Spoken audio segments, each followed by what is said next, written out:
everyone, it's Kim here. Back in December, I posted a video about the latest update to Coral Island. The video was a glowing review of the update, and it mentioned that I would be posting a second review. At that point, I had only played a couple of hours of that particular latest version of Coral Island, and I wanted to release a proper full review of the update when I had experienced more of it. Well, it's the end of January now, and you may have noticed that the second review video never arrived. And honestly, I haven't actually touched the game since recording that video. There is a reason for this, but first I need to give you a bit of context. Coral Island was released back in October 2022. It's an early release game, which means that the actual game itself is not completed or officially released, but you can purchase your copy early to play it while the studio finish it. Playing a game in this state means that you know what you're going into.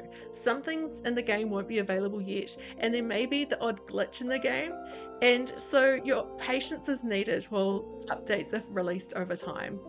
And some games do this really well. Coral Island is actually a great example of doing early release well. Sure, there is the odd glitch, but the majority of the incompleteness of the game I've experienced are things that are not actually in the game yet. There are two examples that come to mind of these incomplete moments that I'm talking about. The first is in the earliest version back in October, when the island residents would, on the particular date of an event such as the Blossom Festival, go and stand in the area where the event will eventually be in the complete game, but they don't actually do anything on those days. They just stand there because at that point the event isn't ready yet.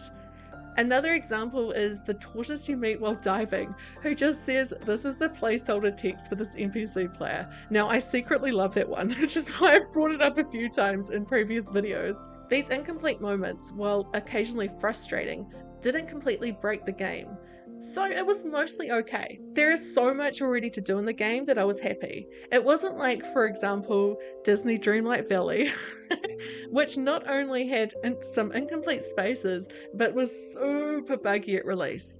Well, early release. You've all heard my Dreamlight Valley rant before, but it is a good comparison, as personally I think it's a great example of how not to early release a game. But I digress. Coral Island for me was like someone had made a newer version of Stardew Valley with a different art style, and they do have a lot of similarities. There are things that make Coral Island special, and that's what kept me coming back. And unlike a lot of other games, I would lose hours every time I played.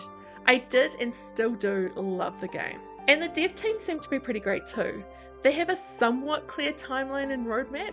Their Discord is a great spot to chat, and they actually listen to players about suggestions of how to make the game better. So why am I no longer playing Coral Island? Well, it comes down to the early release state of it. I love playing this game, but at the moment I feel like I'm missing out on so much when I play through.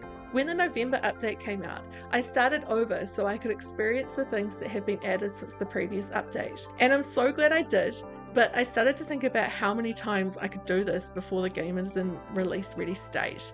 I really love playing the game, but playing after that major update helped me to make a decision. I want to keep playing Coral Island, but at the moment, I just also don't want to. I want to experience all of these things that are getting added for the first time at once. The events, the full complex relationships, full diving and exploration without limits. And when the game doesn't have these things, it does mean that the things I can do in the meantime can kind of get repetitive, especially if I'm replaying the game every time a big update comes out. Now, when I say this, I'm not talking about playing a game with no updates needed or without future additions once it's released. I'm talking about wanting to play a game that is full and it feels complete when I'm playing, without portions of the game saying to me, "This part of the game is not ready yet." Coral Island will be this type of game one day, and even though we don't have that date yet, I don't want to play it until it is no longer in early release. So for now, Coral Island is shelved. I can't wait to play it, but for now I'm okay to wait. And knowing me, will I actually be able to wait? I guess time will tell. We've been so lucky recently with a lot of great new games coming out that there are so many other games for me to play in the meantime that I may honestly forget to play it until it's released. But we'll see. You never know. Risky Kim may show up one day and want to play again before the full game is released. Is there a game that you're waiting for the final release to come out before you play? Are you playing Coral Island in its current state? Thank you so much for watching. Make sure you like this video and subscribe if you haven't yet. Stay fresh, cheese bags. Bye!